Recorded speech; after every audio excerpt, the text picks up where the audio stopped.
itu nggak ngerti, taunya pokoknya akhirnya melakukan tax evasion tadi, penghasilannya dikecil-kecilin, nggak laporin apa adanya. Bahkan ada banyak yang teman-teman di Sekwis ini yang tanya ke saya, karena nasabahnya punya polis asuransi di Sekwis, tapi belum dilaporin di SPT-nya, sehingga dapat surat cinta, dianggap bahwa saya nggak mau beli asuransi lagi, karena kalau nanti saya beli asuransi lagi, saya harus lapor pajak. Masalahnya bukan atas harta yang dimiliki sehingga kena pajak, betul ya? Pajak itu dikenakan atas penghasilan. Apa? Penghasilan, bukan hartanya. Bukan karena kamu punya rumah, bukan karena kita punya logam mulia, bukan karena kita punya asuransi, tapi karena kita ada yang tidak melaporkan pajak penghasilan dengan benar. Karena dipikirnya kalau gue lapor gede-gede, pajak gue gede dong, gitu. Harus datang ke konsultan pajak. Kalau memang orang pribadi bisa dipecah menjadi PT-PT yang akan menjadi lebih kecil. Nah, saya langsung aja ya. Kita belajarnya itu sedikit, saya kasih ada mind map-nya ya, bahwa caranya kita mesti belajar dari memahami subjek objek. Jadi siapa sih yang kena pajak, apa sih yang kena objeknya, yang kena pajaknya gitu ya. Terus kita hitung, ini saya nggak akan ngajarin secara detail, tapi caranya bayar, kemudian kita memahami peraturan, kita udah menjadi wajib pajak yang patuh gitu. Jadi itulah tujuan kita. Nah, kemudian saya langsung ke materi pertama, subjek. Siapa sih subjek itu? Subjek itu kalau kita semua masih orang pribadi, itu adalah kalau kita tidak bisa harta dengan si suami kita, dengan pasangan kita, tidak membuat perjanjian bisa harta atau pranikah atau prenup atau postnup, berarti seluruh penghasilan dari suami, istri, anak itu menjadi penghasilan satu NPWP, namanya NPWP kepala keluarga. Jadi ketika si istri bilang, ya kan kamu gak punya NPWP, kamu gak usah lapor, yang lapor suami doang. Salah. Jadi saya banyak sekali pembetulan istrinya itu ternyata iseng-iseng MLM. MLM penghasilannya gede banget, sampai bisa nyimpen deposito miliar-miliaran. Dia dapat surat cinta gara-gara punya deposito yang nggak dilapornya nggak sepenuhnya. Itu tadi gara-gara si istrinya penghasilannya tidak dilaporkan gabungan dengan si suaminya. Mentang-mentang cuma bilang, kan istri saya belum punya NPWP, bapak ibu salah. Itu pertama, ya kan? Kita udah salah. Anak kita ada yang sudah jadi YouTuber, ada loh hari ini yang jago-jago loh, anak kecil-kecil udah punya duit banyak. Ada loh nasabah saya yang bilang, kerjanya apa? Saya jadi manajernya anak saya yang YouTuber. Anaknya masih belasan tahun, penghasilannya udah miliaran. Dilapor di mana? Anak belum punya NPWP, kemudian di bawah 18 tahun nggak bisa bikin. Dilapor di mana? Papanya dong. Itu yang benar gitu.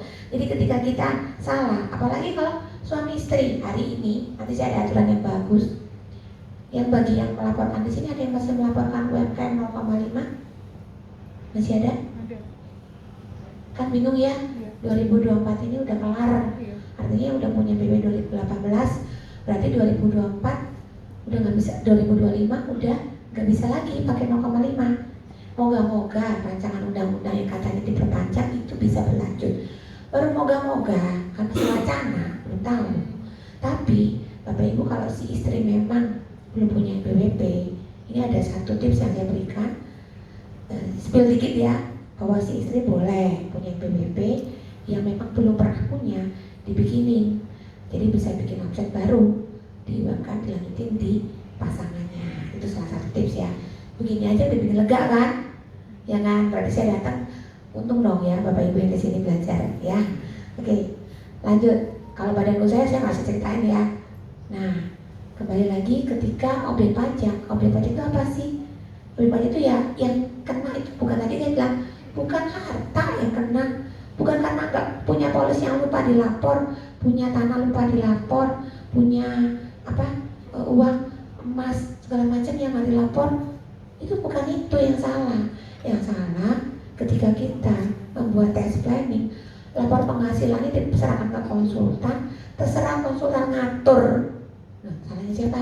Karena kita nggak pernah ngasih tahu dong kita punya apa aja sama konsultannya, ya nggak? Gara-gara itu akhirnya sebenarnya di dalam SPT harus kita laporkan penghasilan kita tahun ini ditambahkan harta tahun lalu sama dengan harta tahun ini dikurangi biaya hidup. Tetapi kalau kita penghasilan ini lapornya kecil, tapi nambah harta kita, nabung tabungan kita, deposito kita, misalnya beli rumah, beli segala macam, lebih banyak. Yang salah mana? Penghasilannya, objeknya nggak dilaporin, gitu ya. Jadi objek itu adalah segala kemampuan ekonomi yang diterima itu berarti udah masuk rekening. Diperoleh itu berarti dikasih hadiah, termasuk juga piutang. Omset penjualan sudah terjadi, tapi orangnya belum bayar, itu merupakan diperoleh, ya kan, merupakan penghasilan di tahun ini. Karena kan tahun pajak itu kan Januari ke Desember ya. Kemudian baik yang didapat dari di Indonesia maupun yang di luar negeri. Jangan bilang saya sudah bayar pajak di luar negeri. Ini banyak yang konsul datang ke saya karena saya belum lama ini bikin seminar tentang penghasilan luar negeri dan dividen luar negeri yang bisa bebas pajak. Wah, yang datang ke saya gantian setiap hari WA saya. Ada yang dari Bandung, ada yang dari Palu, ada yang dari mana ya, berbagai kota deh. Ada yang bilang, Bu, saya baru datang dari Amerika. Bu, saya sudah lama kerja di itu. Nah itu. Bahkan juga yang kerja di Indonesia tapi punya rumah di luar negeri disewakan, terus utangnya sama Singapura. Nah itu juga rumit ya ceritanya. Terus semuanya harus dilaporkan di Indonesia karena Bapak Ibu warga negara Indonesia, karena Bapak Ibu tinggal di Indonesia. Syaratnya kalau tinggal di Indonesia 183 hari dalam 1 tahun wajib melaporkan di Indonesia. Jadi itu. Jadi ya apapun penghasilannya itu, mau dari dalam, mau dari luar, mau dari pasif income misalkan, aktif income juga, semuanya menyebabkan seseorang itu kan bisa beli sesuatu, ya kan, bisa punya sesuatu. Jadi inti yang benarnya adalah penghasilannya, objeknya adalah penghasilan, ya. Kedua, jadi objeknya itu dibagi menjadi 2 sebetulnya, yaitu yang menjadi kena pajak dan yang bukan kena pajak. Loh, ada loh yang kena pajak, ada kan? Benar kan? Ini aturan di pasal 4 ayat 3, pasal 4 ayat 2, pasal 4 ayat 1 di Undang-Undang KUP, Undang-Undang Harmonisasi nggak berubah. Jadi ada yang kena objek, ada yang bukan objek. Nah yang objek pun ada yang kena final, ada yang kenanya tidak final. Apa sih tidak final? Dihitung berapa totalnya, dikurangi insentif pajak, hasilnya menjadi penghasilan kena pajak yang pajaknya sekarang di Indonesia untuk orang pribadi berjenjang 60 juta pertama 5%, sampai dengan 250 naik jadi 15%. Ya kan 5 kali 15 aja udah 3 kali lipat ya. Terus dari 250 ke 500 jadi 25%, sampai dengan 500 ke atas sudah 30%, sepertiga dari penghasilan. Bapak Ibu mau nggak sepertiga? Kalau saya kebetulan saya orang gereja ya, ngasih Tuhan aja cuma 1/10 gitu ya. Ini hanya 1/3 ke negara gitu loh. Pasti nggak rela. Jangankan Bapak Ibu, saya konsultan aja juga nggak rela gitu. Nah ditambah lagi di atas 5 miliar kenanya berapa? 35%, udah lebih dari 1/3. Bener nggak? Rela nggak? Ada yang rela? Ada yang rela? Tadi yang di luar negeri aja, Warren Buffett, yang pendiri Facebook bilang aja kalau bisa nggak bayar pajak ya. Ya, yang mereka yang penghasilannya gila-gilaan aja maunya nggak bayar pajak ya. Bener nggak? Setuju nggak? Mau kan? Tapi bukan evasion, bukan kita melanggar. Bener nggak? Kita maunya yang enak tuh ya, yang nggak melanggar gitu ya. Nah, tadi saya bilang ya, yang novel itu jadi progresif. Kalau yang final enak, tarifnya 1, contohnya UMKM cuma 0,5 dari omset, plus di dari tahun 2022 ada insentif 500 juta pertama di free kan. Jadi penghasilannya masih, omsetnya belum 500 juta, gak usah bayar. Itu insentif loh, insentif. Tinggal mau pakai apa enggak, ngerti apa enggak. Jangan dibohongin sama konsultannya, Bu bayar ya Bu 0,5 dikali total omset. Padahal 500 juta pertama kagak bayar. Kalau nggak ngerti ya gitu. Ya, saya konsultan juga, saya konsultan, tetapi banyak konsultan yang nggak benar kata Pak Yaya itu benar. Karena yang datang ke saya adalah dari konsultan-konsultan yang nggak benar datang ke saya. Jadi saya benerin gitu. Ya. Nah, terus kewajiban lapor. Kewajiban lapor itu ya setiap tahun, nggak bisa enggak gitu ya. Either kita mau inisiatif nggak inisiatif, memang negara mengenankan yang namanya self-assessment. Nanti saya bahas itu. Nah ini, siapa aja yang kena pajak dan melapor di Indonesia? Kalau orang SP itu tadi subjek pajaknya, OP itu objek pajak. Kalau DN itu dalam negeri, kalau FN itu luar negeri. Nah yang dalam negeri, orang Indonesia, terus punya uangnya dapatnya rupiah di Indonesia, ya punya kewajiban dong, karena syaratnya dia tinggal di Indonesia. Terus dia dapat penghasilan juga di luar negeri, perlu lapor nggak? Harus lapor ya. Yang nggak lapor cuma satu nih, meskipun dia tinggal orang WNI, hidupnya di luar. Kan banyak ya orang kaya sekarang yang punya perusahaan di Indonesia banyak, hidupnya di Amerika banyak lain kayak gitu. Tinggalnya di Singapura, tinggal di Australia. Semua usahanya dikerjakan oleh orang profesional.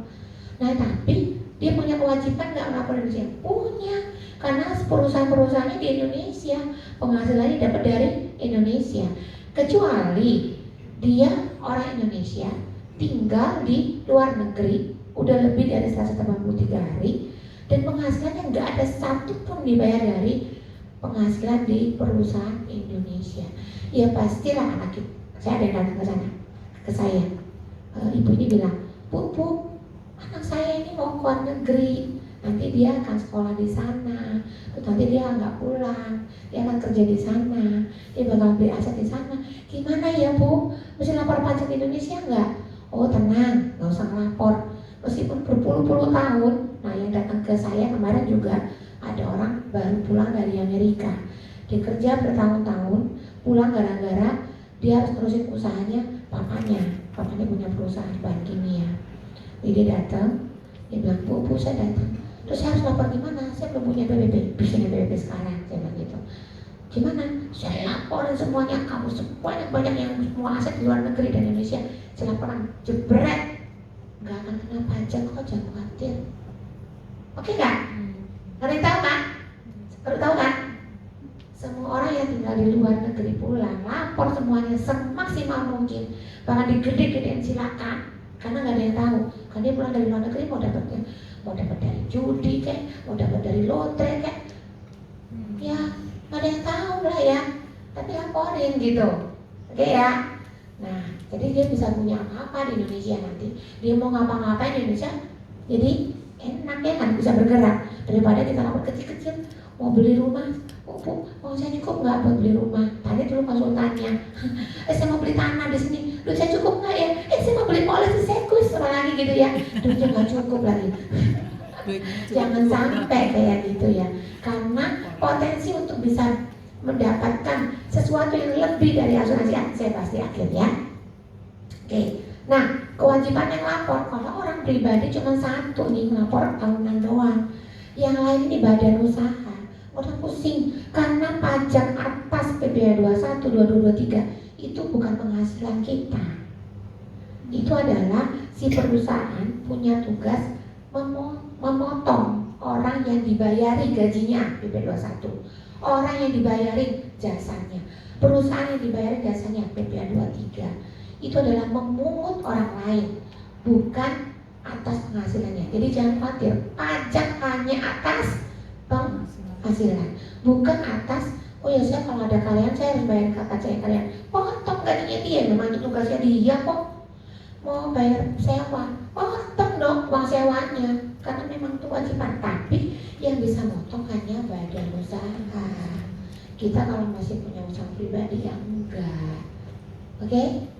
Udah adem, cuma ngerti ya. SP sebagai tahunan doang, ya, oke? Kecuali kita UMKM, terus kita ngelapor saya punya 100 karyawan, iya itu mah harus pakai PP21 lah ya, gitu, oke? Ya, dan kan semua PP21 kalau karyawannya cuma penjahit-penjahit kecil yang dibayar harian maksimum 450.000 per hari aja masih nggak bayar pajak, tenang, lapor aja, tapi nggak bayar pajak kok, ya, itu ada caranya, ada mesti kita tahu ya. Oke lanjut, terus ada juga yang suami istri, aduh repot ya, si suami gua masih istri masih lapor masing-masing. Kalau memang istri ibu rumah tangga, tadinya menikah, sebelumnya kerja, punya NPWP, pulang menikah nggak kerja lagi, ya udah tutup aja NPWP-nya, boleh, asal tidak bisa harta, itu ya. Jadi silakan tutup, atau kalau mau dipelihara boleh minta non efektif atau lapor nihil sendiri terus. Kalau memang si istri ternyata punya aset, ada yang saya lapor nihil terus sampai sekarang karena istrinya punya aset peninggalan dari orang tuanya. Tapi boleh sebenarnya kalau mau dinihilin, hartanya dimasukin ke suami karena kan nggak bisa harta, gabung dengan si suami, gitu ya. Nah ada satu lagi nih, sebentar. Sistem pelaporan di Indonesia ada namanya self assessment, ada official, ada withholding. Self assessment itu adalah kita semua tugasnya adalah membayar sendiri, ngitung sendiri, melapor sendiri, dan itu adalah kesadaran kita masing-masing. Jangan dibilang gue nggak ditagih pajak, ngapain gue mesti lapor? Enggak lah ya, sorry ya, Bapak Ibu kewajibannya dan kesadarannya sendiri-sendiri. Self assessment. Terus saya cara lapornya gini, gak apa-apa, jangan takut, yang penting sesuai dengan aturan. Jadi itu aja, jangan takut tentang contohnya tadi ada yang nanya misalnya, saya melapor pajaknya, tadi soalnya ada agen-agen di sini nanya sama saya, melapornya polis itu gimana ya? Saya bilang polis asuransi itu dilaporkan secara self assessment, cara kita sendiri boleh. Tidak ada aturan yang menentukan lapornya kayak mana, gak ada. Jadi kalau ada orang pajak yang datang, ada konsultan yang ngasih tahunya salah, ingat ini rekam saya punya, kasih tahu. Tidak ada aturan dan cara melaporkan bagaimana polis kita di asuransi. Jadi kita mau pakai cara kita boleh. Pertama, kalau produk yang tradisional dan unit link, kita boleh melaporkan dengan nilai tunai yang terbentuk di akhir tahun. Cukup itu aja. Apakah detail? Enggak perlu. Detailnya punya catatan sendiri. Catat sendiri, tulis semuanya.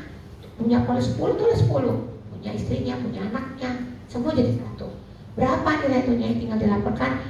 Investasi lainnya. Kemudian kodenya saya lupa berapa, 0 berapa itu yang 03 berapa. Terus kemudian tulis jumlahnya berapa nilai tunai tadi 10 polis itu total. Boleh kasih keterangan, saya kuis misalnya, boleh. Gak usah ditulis nama polisi dulu, gak usah, gak perlu. Ya, jadi cukup begitu aja. Jadi kita bisa melaporkan kalau Anda sempat melaporkan investasi yang lumayan gede preminya, tapi nilai tunai kecil. Kalau Anda memang penghasilan dilapor tadi terlanjur, itu terlanjur ya, terlanjur penghasilan dilapornya kecil, berarti kan nggak bisa nih masukin polis. Nggak usah khawatir, masukin nilai tunai kecil dulu. Kan nilai tunai itu kan bertumbuh setiap tahun, dan pertumbuhan itu kenapa? Oke. Oh 20 menit, oke. Ya ini masih panjang soalnya ngomongnya. Nah ini saya kasih contoh. Pak Ahmad, kenapa dia harus berhubungan dengan pajak? Si Pak Ahmad ketika dia kerja dapat gaji, dapat putih potong. Si Pak Ahmad ketika dia menanamkan dividen, dia punya saham di perusahaan lain, dia akan berhubungan dengan pelaporan dividen. Dividen walaupun sekarang dibebaskan pajak, tapi kan ada pelaporan. Ketika dia naruh uang di bank, si bank kasih bukti potong atas pajak bunga tabungannya di 20% dan segala macam. Ada PPN. Ya dia kalau dia belanja, dia jualan, dia belanja mau dijual lagi. Kadang nggak berasa dia belanja ternyata keluarin faktur pajak, sehingga dia ketahuan belanjanya berapa. Demikian juga dia waktu menjual antara dia menggunakan jasa, dia akan dipungut pihak lain, atau sehingga Kenapa? Seseorang itu pasti nggak akan pernah nggak berhubungan dengan perpajakan. Jadi kemana-mana ketahuan. Bahkan kita bisa dapat surat cinta gara-gara kita melaporkan penghasilan yang kecil, padahal kita belanjanya banyak. Pembelian kita sama perusahaan, sama toko bisa jual stationery gitu ya. Belanja kertas sama pabrik kertas gitu ya. 1 bulan bisa sampai fakturnya ratusan juta, taruh 200 juta. Tapi kita lapor penghasilan kita cuma 50 juta. Ya pasti ketahuan dong, bener nggak? Karena PPN kan udah kerekod nama bapak, nama tokonya, ya kan? Nggak bisa lari. Oleh karena itu, kita sekarang apalagi dengan Cortex tadi udah dibahas ya sama Pak Yaya. Cortex itu akan membuat kita lebih terbuka. Karena Cortex itu menggunakan artificial intelligence untuk mendapatkan data dari segala-galanya. Jadi Bapak Ibu nggak akan bisa lari. Hari ini ketika kita datang ke sini untuk sadar tentang aware tentang pajak, akan lebih baik bagaimana kita memperbaiki, bagaimana kita lapor ke depan. Nanti Bapak Ibu boleh ambil kartu nama saya kalau ingin konsul ya. Terus kemudian ini juga orang pribadi, saya masih ngomong orang pribadi. Sebagai pengusaha, dia boleh memilih 2. Kalau omsetnya lebih dari 4,8 M, itu harus menggunakan pembukuan. Dan biasanya akan di PKP, dikenakan PPN. Makanya orang harus menghindari itu. Kalau di bawah 4,8 M, dia boleh menggunakan final 0,5% aja. Nah, kalau misalnya orangnya bukan pengusaha, bukan dagang, tapi pekerjaannya bebas, ada yang di sini dokter, notaris, atau seperti saya konsultan, seperti yang di asuransi, itu sama. Ada 2 opsi. Sama, kalau dia ternyata lebih dari 4,8, dia harus pembukuan. Ketika dia bawah 4,8 M, dia boleh menggunakan norma perhitungan yang dipotong 50%. Itu caranya ya. Tapi keduanya menggunakan pasal 17. Pasal 17 itu tadi yang saya bilang progresif itu yang berjenjang. Jadi itulah penghitungannya, caranya itu. Nah inilah yang sebenarnya pengen dihindari pasal 17 ini. Biasanya strateginya ketika tax planning, kalau memang perusahaannya udah besar, terutama dagang, bikin PT atau CV supaya tax planningnya lebih murah. Apalagi PT baru, CV baru, mulai dari start bayar cuma 0,5 dari penghasilan. Itu salah satu tax planningnya ya. Nah, terus penghasilan orang pribadi itu tadi yang non final. Tadi kan saya jelas ya, masih ingat ya, non final itu berarti yang progresif ya. Itu adalah orang-orang yang pegawai, pekerjaannya bebas, dagang, itu bisa menggunakan ini. Nantinya pasti non final hasilnya, karena itu penghasilan, ingat ya gampang, aktif income. Semua yang aktif income akan kena progresif, gampang ya. Yang kedua adalah yang final. Yang final ini lebih ke pasif income, nyewain tanah. Kan kita nggak kerja, yang kerja siapa? Tanah ya, tangannya ya. Maksudnya akhirnya harta kita bisa menghasilkan penghasilan, itu namanya passive income. Demikian juga hanya satu yang aktif income, yang satu-satunya yang merupakan insentif pajak terbaik 0,5%, yang mana di tahun 2022 berlaku 500 juta pertama nggak bayar. Jadi kalau omsetnya 3 miliar, bayar cuma 2,5 miliar aja gitu ya. Kemudian ini final, tarifnya sudah ditentukan oleh negara. Contohnya kita punya sewa tanah dan bangunan. Kalau kita punya tanah, punya properti yang disewakan, bayarlah pajak 10% doang. Final. Daripada kita punya aset 5, nambah duit 500 juta, bisa disewa cepet-cepet gitu, 100 gitu ya. Dikali 10% kan 50 juta. Tapi kita nambah 450 juta di rekening kita, boleh? Boleh. Kan sudah bayar 10%. Daripada kita 500 juta di sini, kena tadi berapa? 30% kan? Mau yang mana? Kalau kita nggak lapor benar, ketika ketahuan, ada loh yang iseng loh, si orang pajak itu, dia lihat asetnya. Ada yang pernah dapat nggak? Diekstensifikasi, dapat surat cinta. Ibu punya rumah ini peruntukannya apa? Punya ruko di sini peruntukannya apa? Saya udah cekin bu ke ruko itu, ibu dia nyawa sama ibu segini setahun gitu. Ibu belum bayar pajaknya. Ya ibu kalau nggak bayar ya udah dikenain progresif, dianggap penghasilan lain-lain. Padahal kalau kita lapor sendiri bayar cuma 10%. Murah mana? Itu namanya tax planning, bayar lebih murah dan legal. Memang boleh kita bayar cuma 10%, nggak milih bayar yang penghasilan lain. Dapat sesuatu? Oke ya, lanjut. Sebentar, ada satu yang ketinggalan, bukan objek pajak. Dapat warisan, laporin warisannya. Dapat hibah cuma boleh anak sama orang tua atau kebalikannya. Nggak bisa tuh si cucu dapat warisan dari kakek, nggak bisa. Hibah, warisan bisa, hibah yang nggak bisa. Nah kalau warisan bayar double, jadi warisannya harus ke anaknya dulu baru ke cucunya, 2 kali bayar, apalagi properti. Jadi nggak bisa bayar langsung cucu ke anak.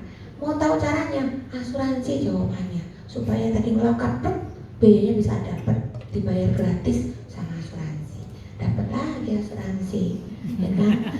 Terus apa lagi? Penghasilan dividen dan penghasilan luar negeri.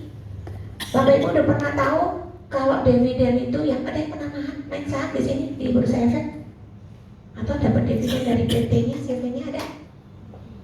Nggak ada ya? Kalau Bapak Ibu dapat dividen bisa bebas pajak. Ada yang main Bitcoin? Atau main derivatif di luar negeri, saham luar negeri? Itu juga sebenarnya kena pajaknya progresif Bapak Ibu. Hanya dengan cara, nanti saya kasih rahasia di akhir ya. Kalau misal sampai di sini kayak keburu saya ngomong ya, kalau nggak keburu berarti seri kedua.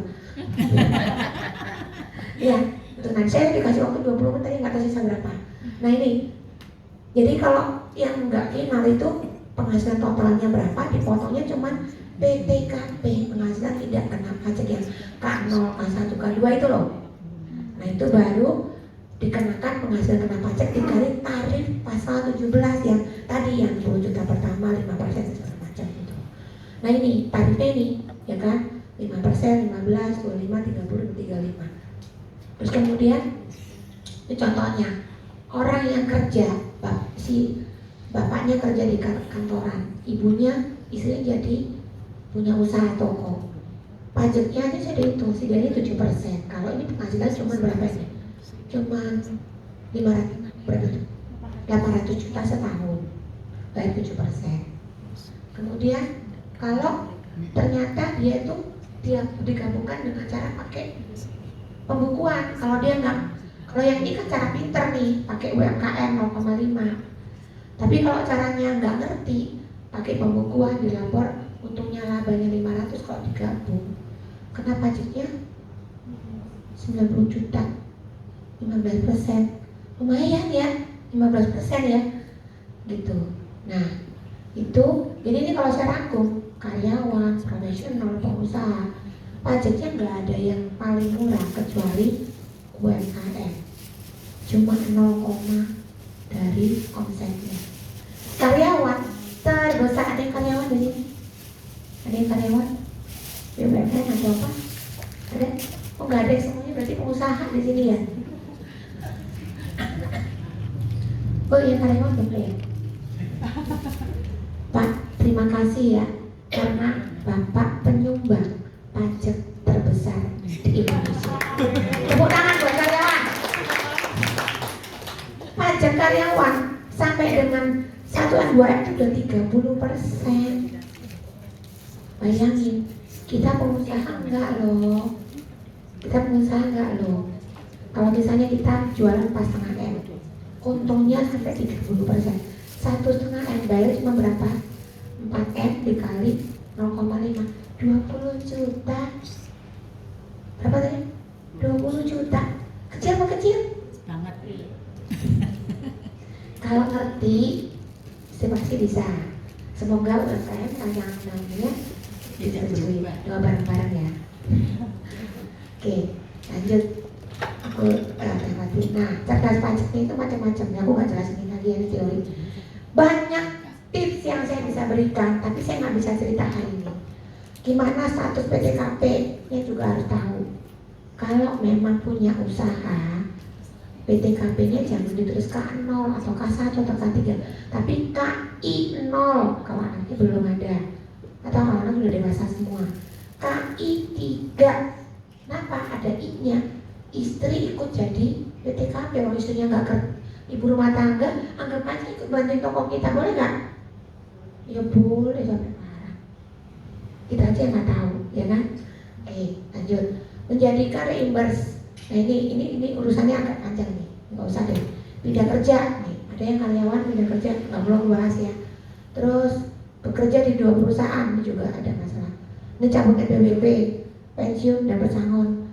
Nah yang paling penting di sini mana ya?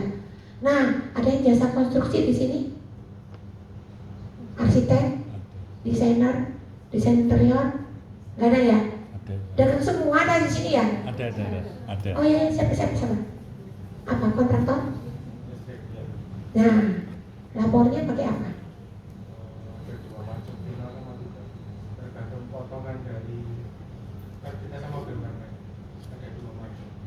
Ada yang PP 23, ada yang pasal 42. Salah.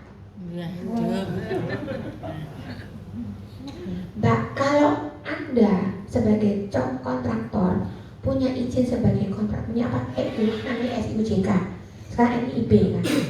Tolak PPh 23 kecuali pengadaan. Bukan pengadaan kan? Tolak. Kalau pengadaan, pisahin badan usaha, jangan jadi satu. Nah itu tes planningnya dapat kan? Karena apa? PPh 23 bagi orang pribadi progresif, sedangkan jasa konstruksi itu final. Itulah namanya tax planning. Jadi kalau Bapak Ibu ketemu konsultan yang benar, ada yang datang ke saya itu dosen ngajar arsitek, dia punya kerjaan sampingan mendesain, menggambar, dikasih butuh potongnya PBA 21, bayar pajaknya gede pisan, akhirnya dia nggak lapor. Terus dia punya duit banyak, punya setelah bingung dia lapornya, dosen loh, ya kan? Dosen kan harusnya pintar ya kan, tapi nggak tahu kalah pintar sama saya. Gitu, akhirnya saya bilang, salah ini, bikin SUJK, kan Anda sebagai arsitek insinyur punya, bisa tinggal izin NIB, di orang pribadi boleh bikin jasa konstruksi, cuma kena final kalau untuk pengawasan dan perencanaan 3,5%, untuk jasa konstruksi cuma 1,75. Mau dong 1,75 doang, daripada bayar PP 23 udah dipotong 2%, dipotong lagi penghasilan tidak finalnya progresif, gede loh. Sini buat saya aja daripada buat itu. Kayaknya nggak sih? Nah itulah namanya tax planning. Kalau konsultannya benar akan bisa mengarahkan. Lu punya konsultan? Benar kartu nama saya ya. Oke. Ya lanjut ya. Banyak sekali yang bisa kita lakukan sih ya. Di sini saya nggak bisa cerita tentang menghasilkan bukan objek pajak, ini yang paling saya suka. Kalau mau bikin PT atas CV, mendingan CV. Kalau memang kita kerjanya nggak join sama siapa-siapa, mungkin usahanya cuma antara papa sama mama, papa sama anak gitu ya kan. Bikin aja CV, karena setiap kali penarikannya, dividennya atau prevainya menjadi tiap kali narik duit keuntungannya. Saya punya konsultan pajak, saya namakan CV jasa kolaborasi utama. Isinya adalah saya, itu suami saya, dan anak saya yang pertama. Di situ pemegang dari komoditor di CV-nya. Tapi saya ngambil duit seenak saya, dapat dari klaim, dari orang bayar fee saya minta duitnya. Kenapa? Bebas pajak. Udah tahu belum? Belum tahu? Bebas pajak, mau kan? Ya itulah namanya tax planning, gitu. Jadi sebenarnya kita bisa jadi orang yang kaya dan gak bayar pajak. Daripada cukup dari usahanya CV itu tok, selesai. Gak ada yang tahu ya? Aduh, konsultan di sini berarti mesti cari konsultan di Jakarta aja. Ya, itu. Terus apa lagi ya? Ini penghitungan SPT akhir tadi yang saya bilang ya, penghasilan harta awal ditambah penghasilan dikurangi biaya hidup sama dengan harta akhir. Gitu ya, itu harus benar hitungnya. Dan lain-lainnya ya. Jadi aku nggak bisa ceritakan yang lebar, tapi intinya IPTKP yang saya bilang tadi ya, pakai yang paling maksimal kalau usahanya memang berdua. Jangan bikin K0K1, rugi. Mau kerja suami istri kok, kenapa KI-nya pakai yang ini, insentifnya ini. Belum ada yang tahu ya? Oh. Lanjut. Nah, ini juga Bapak Ibu melapor nggak dapat bunga depositonya, bunga obligasinya. Kalau main saham, karena saham tuh dipotong pajak 0,1. Dimain setiap kali jual propertinya, nah ini banyak sekali yang dimainin sama si notaris. Kamu bayarnya pakai harga yang punya rumah, dijualnya 2,5 miliar. Dulu belinya 1 miliar, untung 1,5 dong. 1,5-nya mau dikemanain? Kalau misalnya notaris bilang, saya bikinin pajak jualnya bayarnya cuma yang NJOB-nya di PBB 1M lebih ya. Nah sekarang untuk 1,5M-nya kemana? Dilapor kemana? Tiba-tiba duit nambah, bisa beli rumah lagi. Nah kemana? Bapak Ibu, Anda cukup bayar 2,5% dari 2,5M. Laporkan penghasilan kamu jadi harta kamu 2,5 miliar, selesai. Keren gak sih? Gak ada tuh keuntungan 1,5M-nya bayar lagi pajak, cukup 2,5M. Jadi kalau misalnya yang saya handle semua klien saya tanya, Bu, itu rumah saya laku 3M.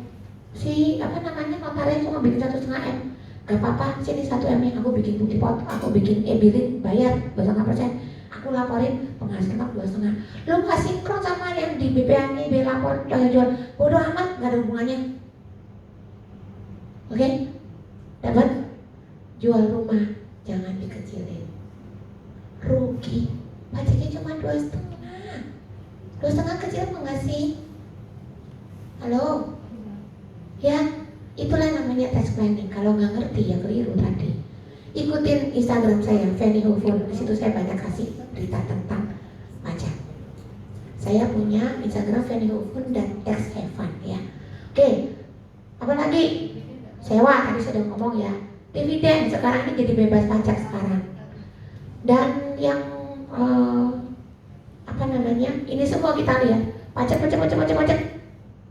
Bapak Ibu menanamkan di manapun lembaga keuangannya, dikembangkan dalam bentuk properti apapun yang dikembangkan dari segala macam harta kita, semuanya ada pajaknya kan, walaupun bervariasi.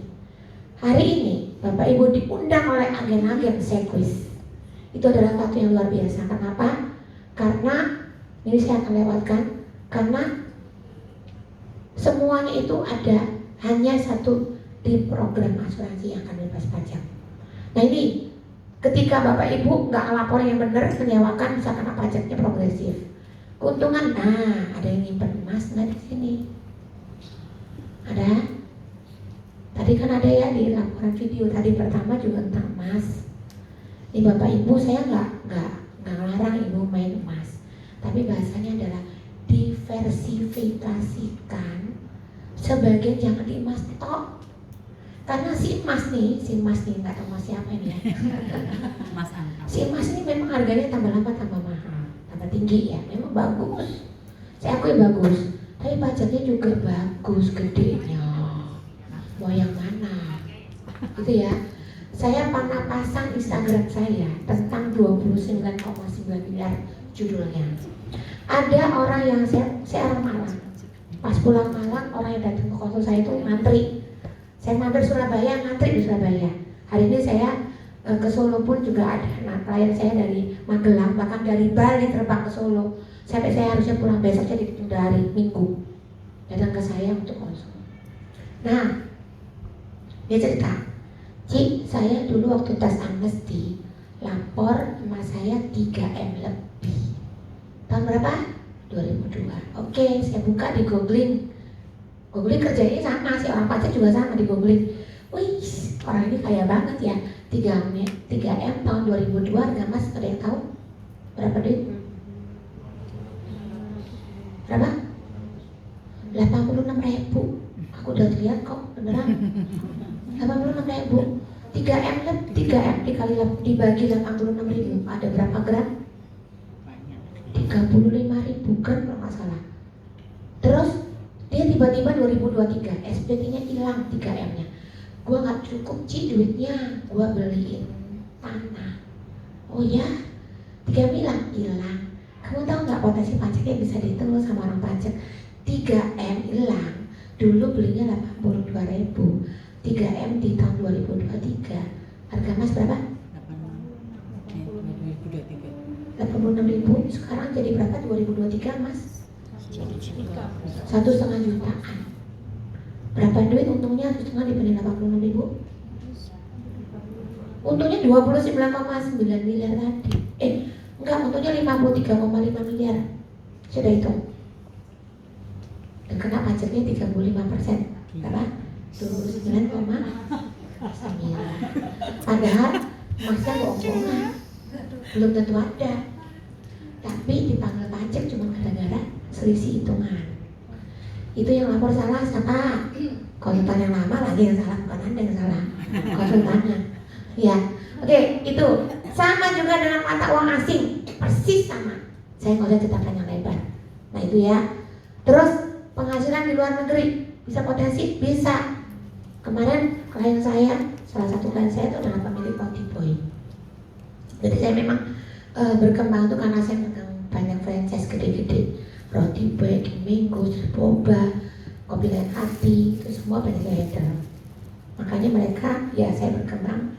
Mereka percaya sama saya gitu ya. Itulah puji Tuhan ya. Nah penghasilan luar negeri itu dari dia itu beli rumah di Amerika. Harganya dulu 300.000. Di TAI udah 300.000. Harga tahun 2015 dolar berapa ya masih ya? Masih cepat paling ya. Cepat lah anggap ya. Terus hari ini dia lu dijual harganya untung dari 300.000 jadi 800.000 US dollar. Untung berapa? 500.000 US. Dikali berapa? Dikali berapa? Rate-nya berapa? Rate ceban apa rate udah bukan ceban lagi? 16.000. Berapa progresinya? Gede nggak? Itu dia. Jadi ada caranya bebas pajak, ada. Mau tahu? Ini aku lanjutin aja ya. Ini segala macam udah kena bunga, saya udah jelasin tadi ya. Nah ini ada juga yang punya tanah dan bangunan. Tanah dan bangunan. Ada yang orang baby boomer ngumpulinnya tanah, rumah mana-mana, berhektar-hektar nggak tahu buat apa. Nempatin siapa nggak tahu deh. Nah, tapi tanah dan bangunannya, tahu nggak sih? Beli tanahnya bayar pajak, jual tanahnya bayar pajak. Nggak, kitanya masih belum nggak bisa hidup di dunia ini lama-lama. Kan tanah ini nggak bisa jadi miliknya tidak bertuan dong. Pasti dialihkan kok ahli waris, benar nggak? Bayar pajak waris, kata anjingnya udah pinter ini. Udah lulus bisa jadi konsultan ganti lampu. Enggak ya. Nah, pajaknya kemana-mana. Belum balik namanya. Belum lagi Pak Yaya tadi ingetin saya. Kemarin lagi rame tentang SKB. Udah tahu belum sih SKB singkatan apa? Apa? Surat keterangan bebas pintar. Surat keterangan bebas. Nah, kalau misalnya orang zaman dahulu kita papa kita nggak pernah lapor SPT, tapi tanahnya di mana-mana. Terus kemudian tutup usia, ninggalin waris seabrek anaknya. Anaknya senang nggak? Nggak ada yang senang. Dapat banyak nggak akan senang. Kenapa senang? Bayar pajak warisnya dari mana? Kalau dia nggak punya cash, emang bisa ngutang? Cash, nggak bayar cash, ya ditunda-tunda. Dan peraturan pemerintah mengatakan 30 tahun tidak dibalik nama akan milik. Jadi Bapak Ibu kalau sampai ninggalin tanah banyak-banyak, dampingi dengan asuransi supaya uang cashnya ada. Nanti akan dibantu yang akan diberikan proteknya oleh kita ya. Oke, jadi berbagai macam ini semua saya jelaskan. Dan intinya gini, Bapak Ibu, seperti kita menampung harta kita, apapun yang kita ingin mau kasih buat charity kita nanti hari tua, mau kasih masjid kita, mau kasih kelenteng, mau kasih ikhtiara, mau kasih mana kita terserah. Tapi intinya itu pasti ada yang bocor. Bocor karena utang, ya kan? Bocor karena pajak, bocor karena biaya-biaya meninggalnya lah, biaya sakitnya lah, biaya segala macam. Kalau di luar negeri itu ada inheritance tax, ada probate tax, ya. Akhirnya apa? Yang dapat cuma sedikit ke ahli waris kita. Lalu buat apa kita kerja keras? Yang lari-lari kemana? Kebocoran-bocoran. Hari ini ada satu yang luar biasa, bisa menciptakan leverage yang tinggi dengan premi yang sangat kecil, yang bebas sengketa dan bebas pajak. Itu akan serahkan ke kita. Thank you.